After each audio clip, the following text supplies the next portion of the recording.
what we want to kind of talk about today and teach on today is kind of executive level meeting cadences and why we feel so important. Namely, really want to focus on the L10, right? We're going to show you guys how we run it because it is the most important meeting of the week. And then we're going to show you guys like another example because you're probably not going to have the software that we have, and that's okay. I don't necessarily recommend that you run out and get it. It's more the cadence, the point of the meeting, how we're baking in accountability, and then how we navigate that, how we navigate to the desired outcome that we're seeking from that meeting and the conversations that we're able to have around that.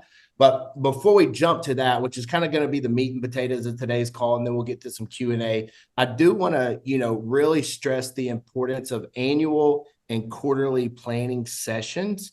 There was a time when I ran those. I'm not going to run them anymore. I think I've ran one with John before, and he can probably give a testament to how vital those are. But if you are not working with a third party facilitator to have these meetings, man, it is a necessity. It is a necessity. And if you need a referral to somebody that can run that type of meeting for you, I can definitely give you a referral. But, the overall objective of that meeting is to set your goals for the year, your priorities for the year, and then bake that down into 90-day tracks so that you can make sure that your 90-day rocks, commitments, and metrics are dialed in all leading up to the quarterly.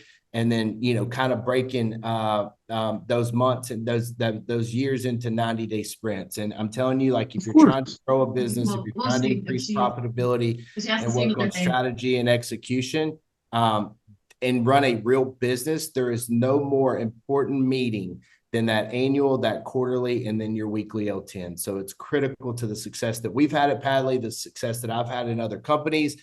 And in fact, we didn't even start getting success until we began to implement this. And so it brings me over to the L10. And so there's two ways to run an L10, the wrong way. And what that looks like is a lack of accountability, being scared to have the tough conversations, getting into the meetings and focusing, filling the meetings full of fluff, right? Things that are not revenue driving activities, things that do not drive you, to be 1% better every day. And in that case, man, I've been a part of those types of meetings before. They're a complete, utter waste of time and very disrespectful to the people that are there and your organization. And so we're really big, like there should be constructive conflict in these meetings. There should be arguments. They should be heated. There should be accountability, because if you're not rubbing, you're not racing. And if you don't have team members in those meetings that can help you have those types of conversations and are not afraid to have those types of conversations, then you're just treading water, and it's going to be really hard to get past where you are right now currently, because through conflict, constructive conflict, comes resolution. And hopefully we have a company full of people that want to get to a resolution of betterment and goal achievement and sustainability inside of our company. And so that's kind of my soapbox for why an L10 is so important. Is anybody on the call currently not running L10s? Couple people. Okay, good. Yeah, well, and I'll add a little something to that. Is like, you don't want people in there that are scared to challenge, right? As most people in here are owners, or maybe a COO in here as well, or whatever you are.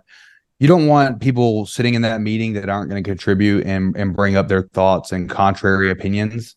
I'll tell you, we recently added an executive, I guess it was about 4 months ago, our director of dispositions, Jen, and she is very contrary with her thinking and what she brings to the table. And honestly, that's a good thing, right? Because as me, Tyler, and Ren, as owners of the company, it's very easy for us to try to go our way and bulldog our way to what we want. And having her in there to, object and give different opinions and whatnot has been huge. And not every executive does that, but that's a very good sign that you have a good one, that they're willing to bring up, and be contrarian to what you're wanting to do. And it's not necessarily they're always right or we're always right, but just having that discussion will a lot of times lead you to a different outcome than you were originally thinking. And I think that's super important, because it's definitely helped us not make some mistakes that we were going to ultimately go down if we didn't have those contrarian people in the room. Agreed. 100%. no matter what you think, there's two things that are probably true of each and every one of us. Number one, we're all bulldogs. That's why we are where we are, right? Number two, we're not always right. I think we can all probably just because like, I don't know, I'm right 99.9% of the time. And so it's incredibly important to have those people that will challenge us alongside us. And you know, so in reflecting on that, I'll come to you in a minute, Joseph.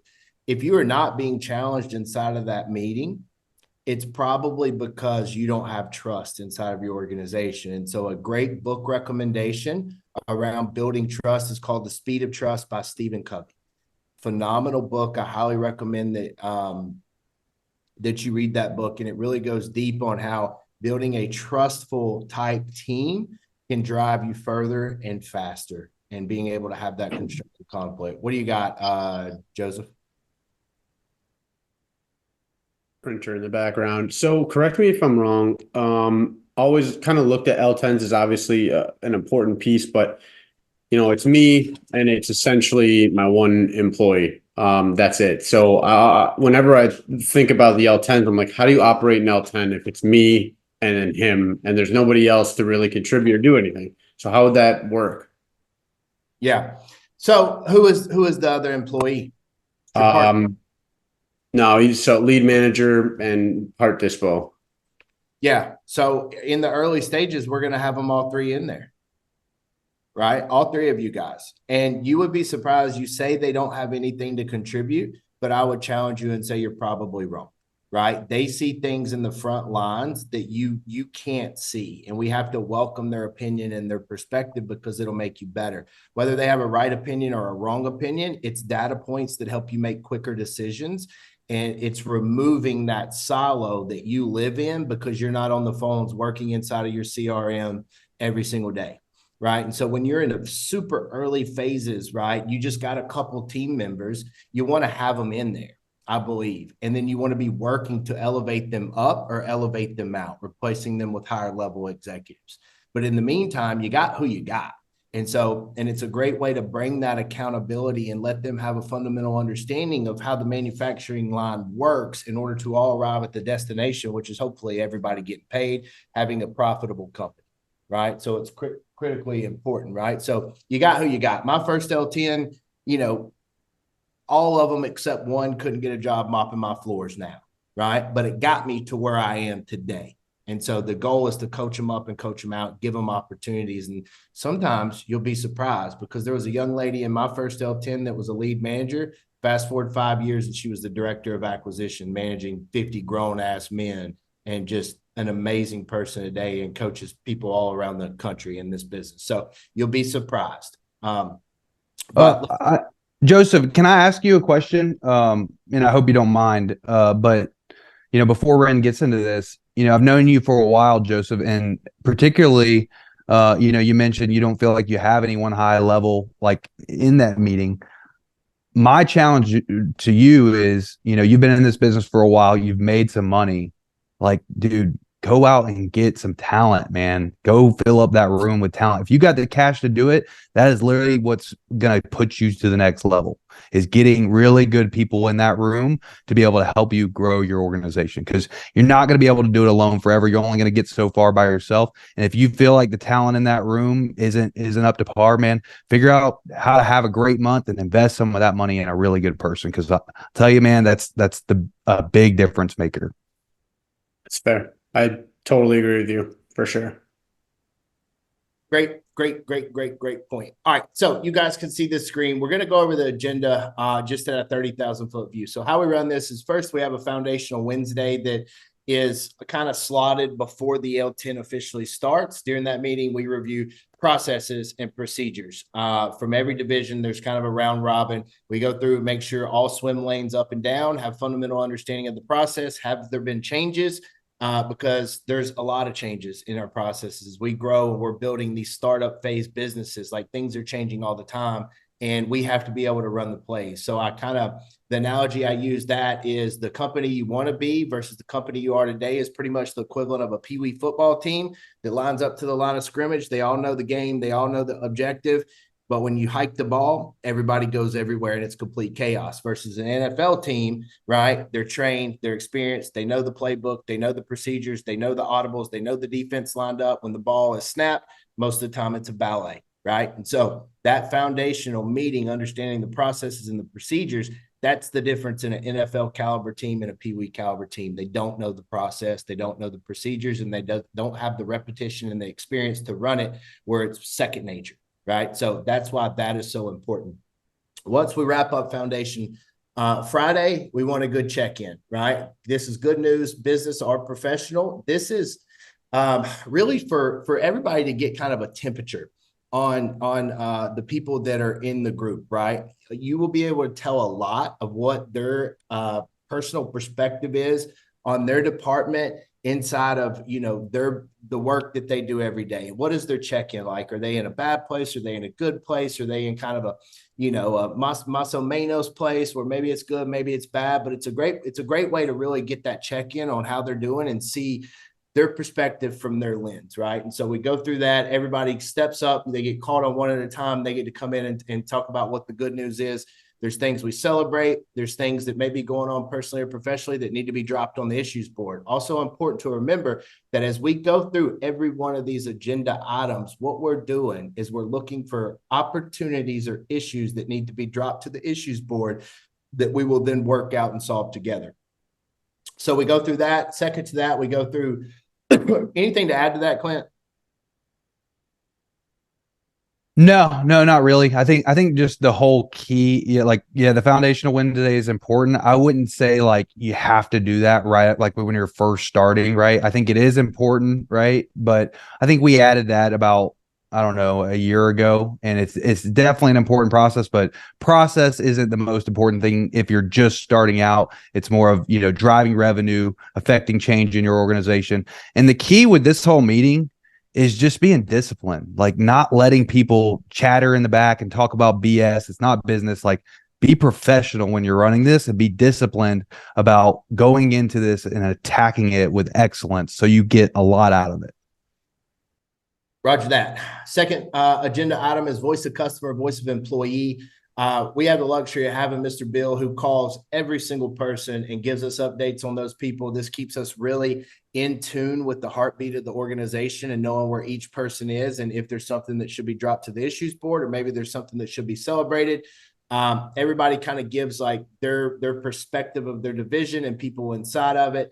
And then, in situations like this where we get a very, very, very, very bad review from a seller, it keeps us, that's the voice of the customer, right? So now we have perspective of the customer journey. We can take this, drop it to the issues board once everybody is aware of it, determine how each division, each department, each leader played a role in getting this very bad review.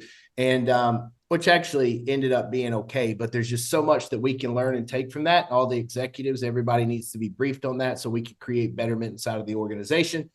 After that, metric review, right? So let me give you a good overview of what these looks like. So when you have, we'll just go, every quarter, you should determine inside what it's going to take for you to hit your goals, right? You're reverse engineering back. So for us, in the Georgia market, for us to hit our revenue goals, we need 95 contracts. Okay. If we get 95 contracts, we're green. If we get 105, we're super green, yellow, red. Okay. And then it's broken down on a week by week basis. So every week we come in here and we know what our target is.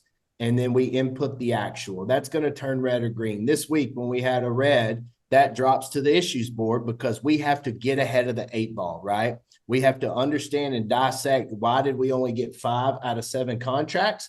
I have to come with, because I'm the director of that department, I have to come with an action plan of how I'm going to make up for the deficit and also make sure that we don't hit the following week. We can't just sit and say, oh, well, we only missed by 2. We'll be fine, guys. Don't worry.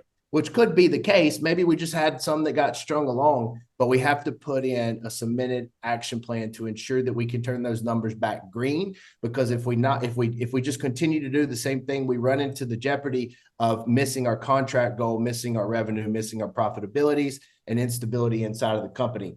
And then we're tracking up every single week, right? So if we're green, we're good. Nothing happens. No action really comes to that. If we're red, we drop it to the issues board. most important thing is knowing your numbers. What is my contract goal that I need to hit on a quarterly basis? What does that look like per month? What does that look like per week? If I'm red or falling behind in any of my metrics, there's expected action that should be taken. I call it a path to green. What is your path to green this week? Needs to be an action plan to get it back there. So we go through all of the metrics there. Then we have the priority search, right? So the priorities are the commitments. This is the 20% of us working on the business. And then we do 80% work in the business. So I think some of our commitments for this year, like one of mine is in-person model rolled out, right? So I have an in-person model rolled out. We're pivoting from virtual. And then I have a 13-week action plan. This is actually only 6 weeks, but there's some repetition here of what I'm going to accomplish, the work on the business every single week. And then I'm held accountable by that, right? You can see I have one pass through item here, but I don't have my dashboard straight. And then Tyler, who is technically my boss, is the COO. He's having conversations with me. Where's this at? Where's this at? Where's this at? What do you need? How can I provide resources or access to get you unstuck from this item so you can get this and continue to press forward inside of your action plans there. So we're always looking and checking up on those quarterly commitments, because the work that we're doing on the business now is what's going to set us up to hit our Q2 and Q3 revenue goals. Okay. From there, there's a parking lot. This is kind of things that maybe we decide we don't want to address on the issues list today. We pop it up here in the parking lot because we deem it as still important, and we'll get back to it when we get back to it. From there, we get to the issues list.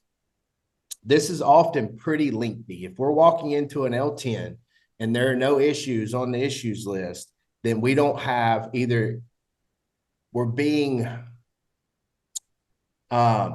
maybe ignorant of what's going on. Ignorance is a strong word, but we're being oblivious to what's actually going on in our organization, or we have people that are attending this meeting either unprepared and went in and just popped it up, just didn't take the time to prepare for the meeting, or there's a lack of trust and they're scared to put the real issues up on the issues board.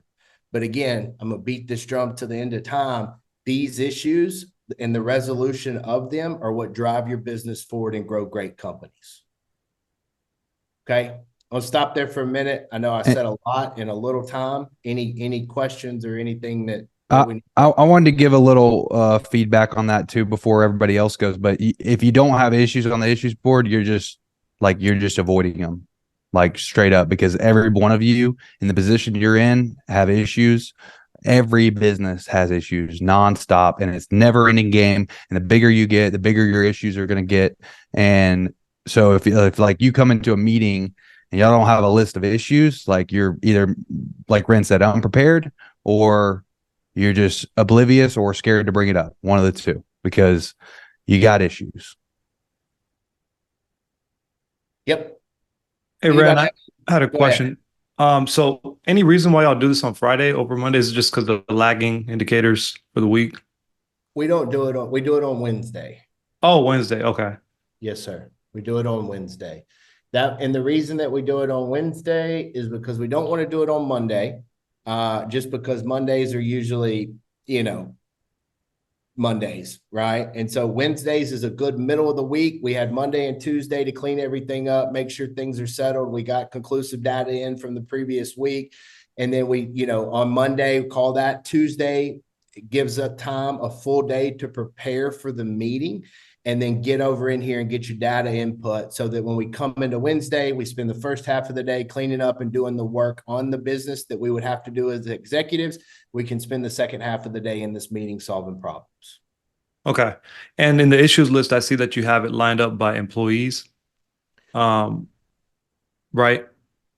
So yeah, their name is associated with it. It isn't in necessarily order. So Tyler, who's the COO, he will come in and prioritize these as what he feels the biggest issues that could create the biggest levers, things that, need to be addressed. So he kind of comes in and prioritizes them, right? So what you see at the top, he's deemed as most important. What you see at the bottom, either A, got added during the meeting as a result of dropping issues down, or B, he said, hey, those, because for time, we only have 3 hours for this. And so for the sake of time, we need to get to these other things up top, their priority. So with that being said, like who all is in this meeting besides the directors? Because I see the HBSs are in there.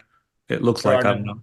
No, sir, there are no HBSs. There's 5 executives and 3 owners. Okay. Gotcha. Yeah. What do you got, John? You don't have, like a COO. Because I sit in the director of acquisitions seat and there's an acquisitions issue. Do you just talk about it just verbally? Like, what do you recommend in that sort of scenario? So, in a scenario in which you're the CEO, COO, director acquisitions, and you have acquisitions people in the meeting. I don't have acquisitions people in the meeting. Okay. It's just me, my director of dispo, and my director of marketing. Right.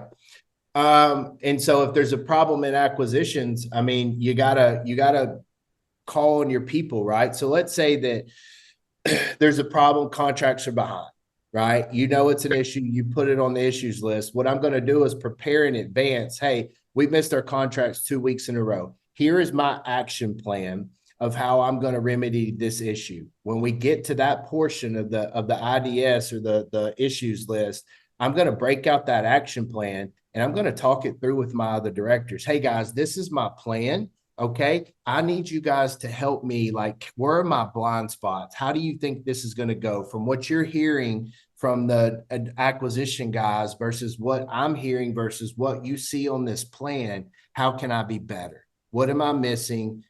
Give me some insight, give me some context, give me your perspective. And then you have conversations around that and you welcome them to challenge you and add their perspective. And then everybody kind of gives a green light. Hey, I think that's suitable to solve this problem. Let's get out there and get after it. Report back next week. Okay.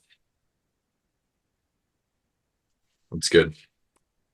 The one thing I'd be careful with, John, there is you as owner of the company, CEO, COO, and director of acquisitions is don't go in with, the I'm right attitude, right? You need genuine feedback. You need to be vulnerable. You need to ask for help because if you just do that, if you go in with that sort of attitude into that meeting, they're just going to say, they're going to be yes men and just be like, yeah, nod their heads. Right. And you're not going to get a true evaluation of your plan or a true evaluation of what they think unless you're being vulnerable in that meeting and telling them, hey, I'm falling behind here. I want your guys' real input and help here.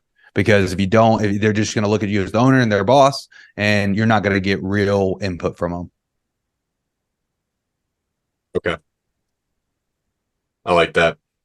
My first thought is I feel like I have such a bad habit that I need to figure out a way to like really change it up. Like almost have like a reset expectation because I have a bad habit of just kind of like bulldozing, I think was the word that we were using. Yep. Yeah, that's just leadership. I mean, part of leadership and getting, the best out of your people is go in there and be vulnerable about your mistakes. Because man, it's so easy as us high drive people to have, want control, want to do things our way. And ultimately that's going to hold you back from growing. And so like that's just a leadership journey you got to go down and figure out how do I get more out of my people and get their buy-in and get them to contribute in these areas. Another great book recommendation is Multipliers by Liz Wiseman. But a good way to have that factory reset, John, is take a book like Speed of Trust and give it to your other leadership and say, hey guys, let's read this together. Right? Say, hey, I've been exposed and I realize my shortcomings. There's some things that I want to help change about how I lead this company and how I show up for you guys. And I would really appreciate your support and your buy-in. And where I would like to start is maybe for us to read this book together and have a quick discussion around it. And then we can grow together. I like that. Also a byproduct. And a byproduct of that, you're helping develop them as leaders as well. And that is the true ceiling to any organization is the development of leaders inside of that organization. Hey, Rand, quick question. In that check-in voice of customer area, it looks like everybody's kind of like written in or submitted their stuff. Is that somebody taking notes on their verbal stuff that they're reporting, or are you guys like preparing ahead of time and they're submitting something? they're prepared ahead of time. Everybody goes in advance and fills all of this out. Okay. And then as part of the meeting, somebody's going through and reading all of it, or are they reporting on their own thing that they submitted? So we hit the highlights, right? Like Mr. Bill here, he gives, as you can see, updates on every single person in the company for the most part. He'll just kind of put his overall synopsis up top. Like he'll put the highlights. He's not going to go through and read everything. If we care, if we see that we have people on here that are in our division, we'll skim through it and say, hey, well, hold up. Tell me about this with Josh Smiley. He's in my department. That seems a little concerning, or that's, a narrative that I'm not picking up on. Let's expound upon that a little bit. We're not going through and reading everything line by line. Now, in this case of this email, this was sent out. We knew that this was going to be there.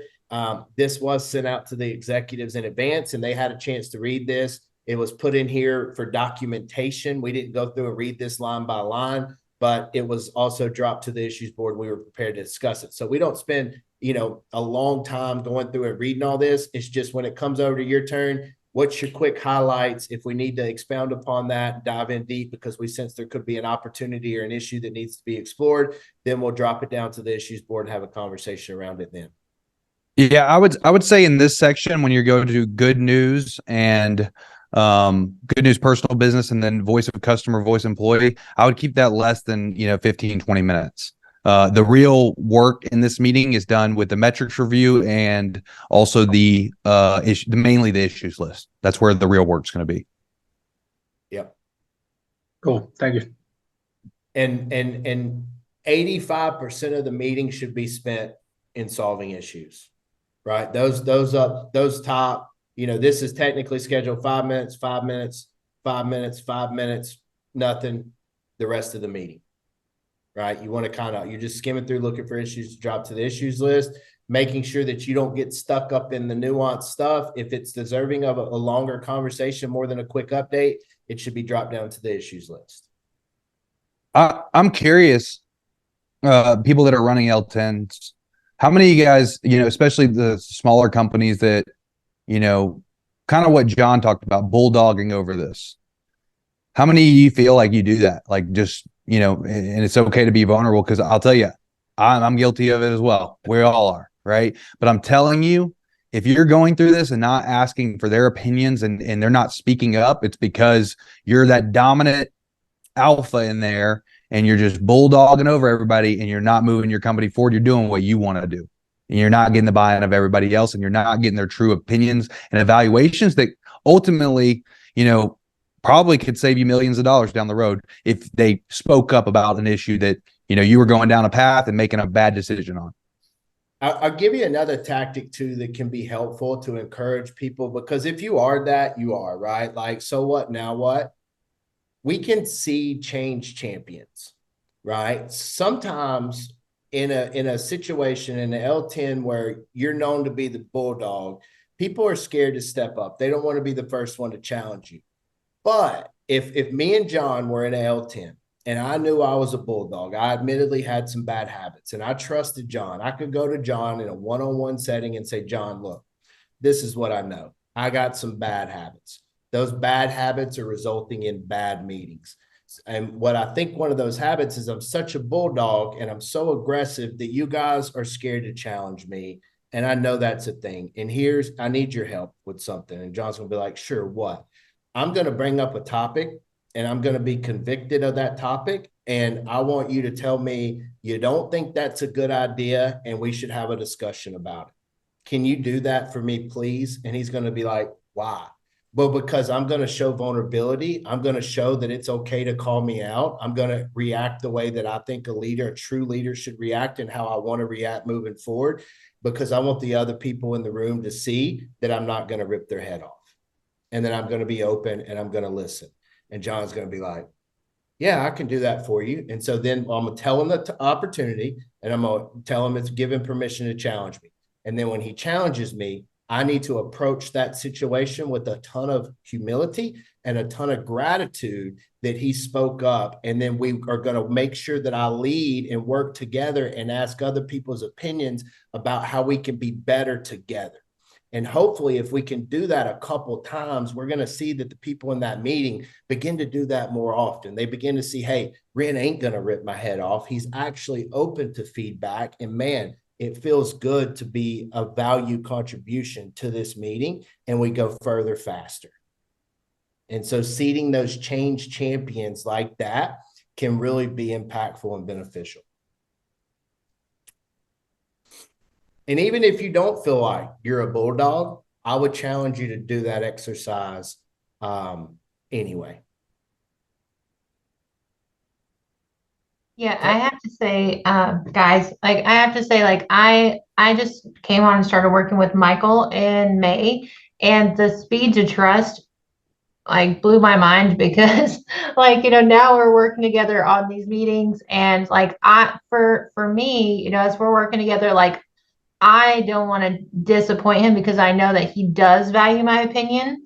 So I think like having that mutual respect and maybe not agreeing on everything, but being able to be heard. Like I don't have to have my way all the time. But like knowing it's like, hey, I heard you, I'm listening, it just means the world. So kudos to Michael here. I'm gonna make him blush. So Yeah. It was easy for Jessica to look really good when you saw the guy that was in her spot before. So, but she does awesome. But look, there's a first party story of how valued she feels because he listens. And we need that inside. We need our people to feel valued, right? Whether we actually go down that rabbit hole that they want to go down or not. At the end of the day, I heard you. I value your opinion. Let's work together to meet in the middle. And that is the magic sauce, because now she is more bought in. She is going to work way harder because she believes in not only the leader, but she believes in the purpose of the organization. And that is contagious, because other people are going to see how she carries herself and how she engages. And it's going to spawn similar engagement throughout the organization when you have the right people. Thank you for bringing that up, Jessica. Yeah. And I'll say too, when doing that and you continue to do that and you offer it and the person over time still isn't bringing value to the room, that's when you look to replace. But if you're not giving them the opportunity to contribute and showing them vulnerability and asking, for their opinions and whatnot, you'll never know. But at a certain point, as you do that, you will know, is this person going to really contribute here or not? And ultimately, you should be looking to upgrade your executive room all the time. Like that's ultimately the better your executive room is, the better your company will be. Yeah. And, before we move on from that, it's important that we slow down and we ask, right? So when we're discussing a topic, you should look at Clint and say, Clint, man, I value your opinion. What do you think we should do here? And then hear Clint, and then look at Jessica. Jessica, I know you probably have a perspective on this. You're in the weeds with acquisitions every day. What do you think we should do here? And then you look at, Ray, same thing, man. What do you think? Man, this is good stuff, guys. Thank y'all for speaking up.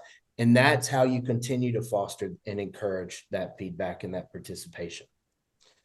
So, okay. From there, one thing that's really important is as we go through and we solve these problems, we should be assigning action items towards the resolution, right? So you'll see there's a laundry list of things that come out that we have to get on here, right? And so, let's say that setting expectations around flipping as an employee and buying rentals, right? It's one thing to talk about it, but then what are we going to do? And what is the actions that we're going to take? So in this case, we would come in here, we would assign this to Tyler. He would build a document. He would build a process. He understands what the definition of done is in the resolution of this issue on the issue board. Then we ask for his buy-in. We ask for his commitment around a time frame that it'll be done. And then we make sure there's clarity on the definition of done. And then we assign it to him, and it's due to be completed by the time we come back and the due date is completed. And we have to give them permission, right? Hey, can you have this done by Friday? Well, I got 17,000 things that I'm trying to get done. That's fine. When can you get it done? When are you comfortable having this complete? Well, 2 weeks from today. Okay, perfect. We'll stamp you down as 2 weeks from today. Report back to the meeting when it's done, right? So the action items, who, what, when, who's doing it, What are they doing? When's it due by?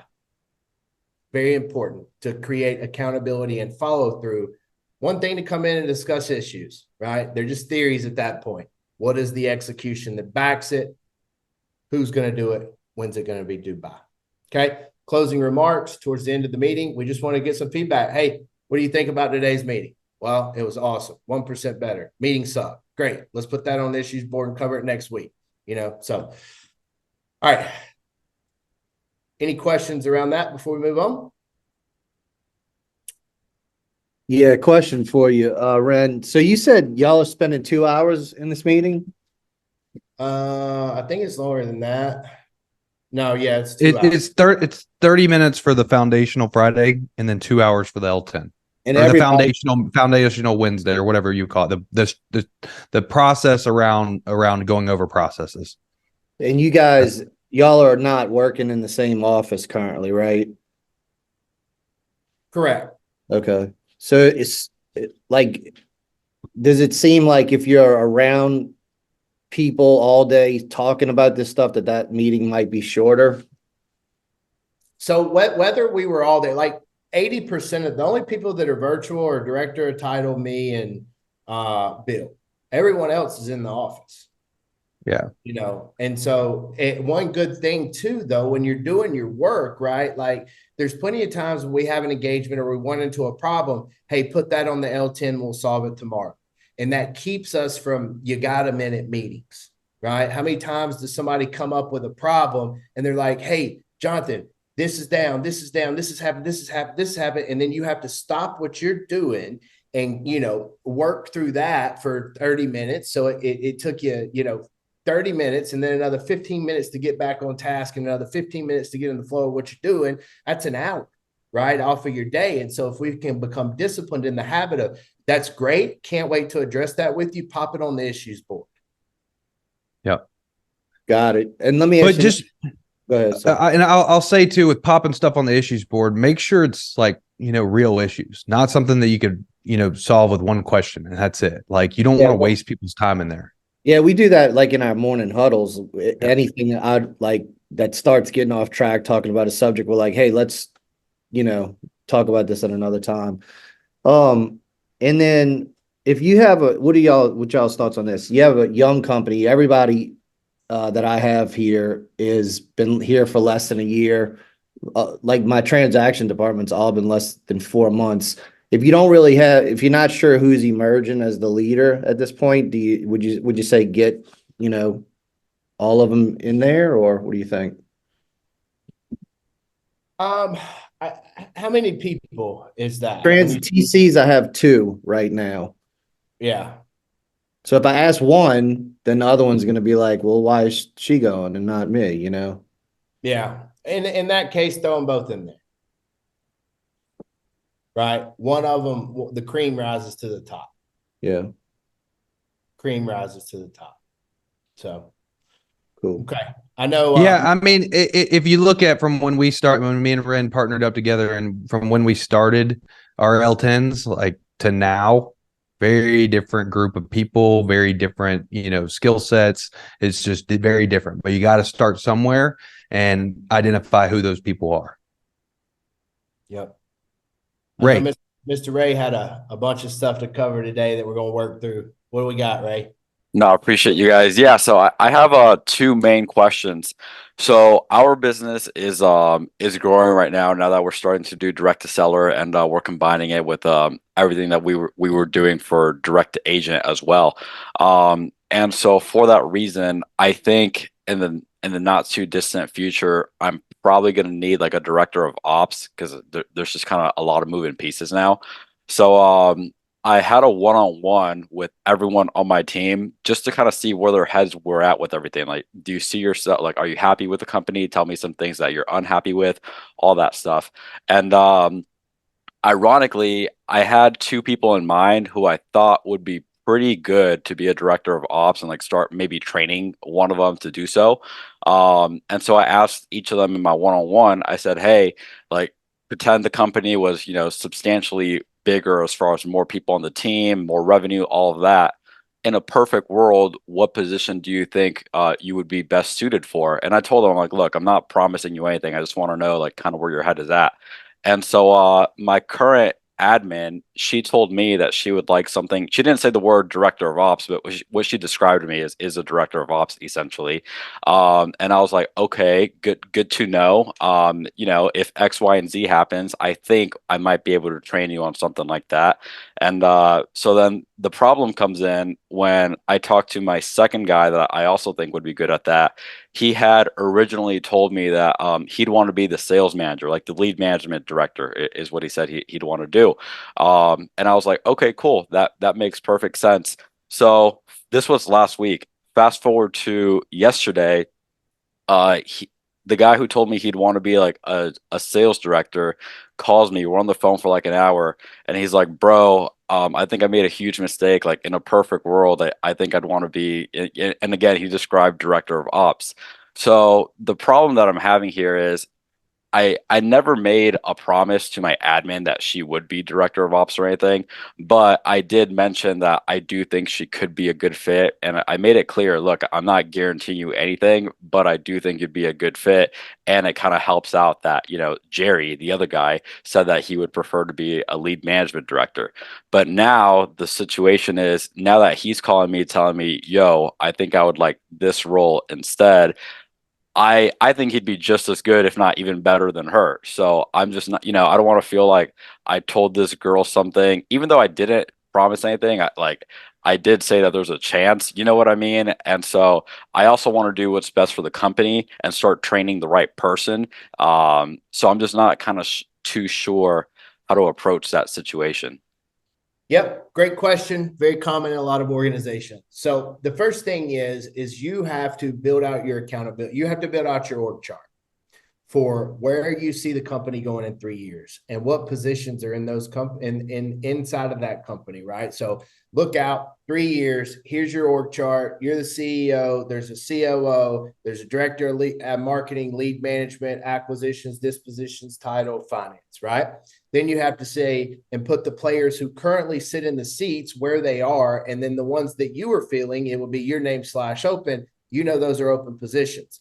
Step 2 is you have to build roles and responsibilities for every position inside of your organization and every position that is coming, right? You may put together that roles and responsibilities for the director of ops, like clearly defining what that job is, what their KPIs are, what they do on a daily, weekly, monthly basis.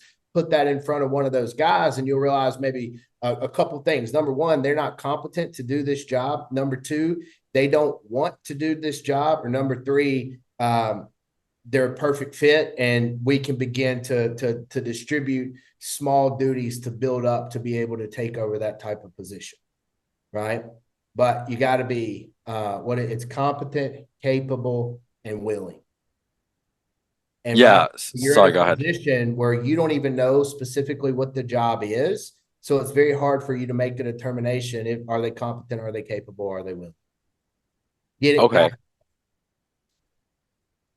The thing that we've made a mistake from the past, Ray, is just elevating someone in our organization and not opening it up for outside hires. You need to have an interview process, right? You need to interview both of them. Tell them it's opened up. It's going to be internal and external. Let the whole company know. Let everyone apply if they want to apply. But just handing it over to someone is a slippery slope where maybe you opened up a job externally and you find someone exponentially better than someone inside your org, and you missed out on, you know, growing your organization exponentially by hiring that, you know, executive level talent versus someone in your organization you think may be good, but maybe you start interviewing outside and you're like, man, there's a lot better candidates. Yeah. That's really good advice. No, I appreciate that. And then the second and final question, I promise. So, I also brought up to my team, I'm like, look, you guys, something they do a very good job at is challenging me on items, because I require it actually. You get in trouble if you just are a yes man to everything. So I told them like, hey, make sure you have some issues for me this upcoming week. And the guy who brings us the most revenue, you know, outside of me, but second to me, he brings the most revenue. He told me that he would like an extra week off per year so that he doesn't feel like he's getting burnt out. Now, I'm not too sure what to do because I already give them 4 paid weeks off per year. You know, 2 of them are like through PTO. Then I take them on like a week-long company trip that, you know, the trip is paid for and they still get their salary. And then like the last week of the year, like that whole Christmas week and like New Year's, that's off too. So he's telling me he feels like he needs one more week to like go on like an extra trip a year. Um, and I'm just not too sure what to tell him. I see on one end he's bringing in a ton of revenue, but on the other end, I'm like, bro, you really need like a 5th week. So I'm just not too sure what to do. Yep. So I can tell you, you are way more lenient and way more giving than probably anybody on this call or I ever will be. Now, in the sense of paid time off, right? That's 5 weeks of paid time off. That is like something that I wouldn't even give Clint, you know, and I'm sure he wouldn't give me, right? You know what I mean? The way that we approach that and we found to work better is we have an unlimited vacation policy. We don't do paid time off, right? Like our executives, obviously, that are on a salary, you know, if they take a week, they take a week, whatever, they're still working while they're gone. But our unlimited vacation policy, as long as you are in good standing with the company and you have hit your KPIs, you're welcome to go, right? Like you have done what the company demands of you. So if it's Wednesday and you have your 2 contracts and you want to take off Thursday and Friday, you need a mental health day, whatever it is, go. You've met the requirements of the company. Now, it should be known that you may struggle next week and you're not going to hit your goals next week, but you've met our company requirements. I don't need to handcuff you to a desk. And what you'll find is people don't necessarily want it. They just want to know that they could have it, right? And so when you offer it up that way, there's a couple of things. I don't like consecutive weeks of paid time off for a couple of reasons, because if they don't use it, they lose it, which means that they're gonna use it. And typically it stacks up to the last month of the year. And then your boy's taking off from Thanksgiving to January 1st, and you can't do anything about it. I would rather somebody take off every Friday and have a 3-day long weekend than take off the entire month of December, right? And they know they're in sales production roles. They also know if they're all gone a week that their income's going to suffer, but they feel mandated to take it because it's there and they lose it if not. And so what we like to say is unlimited vacation. You take it as long as you're in good standing with the company. What typically happens is they take off a Friday, they take off a Monday, they got their 4 days, and the company really doesn't really hurt as bad in that type of scenario. Perfect. No, that was a perfect answer. I appreciate it. Thank you. I think that's also why, you know, the book 10x is better than is easier than 2x.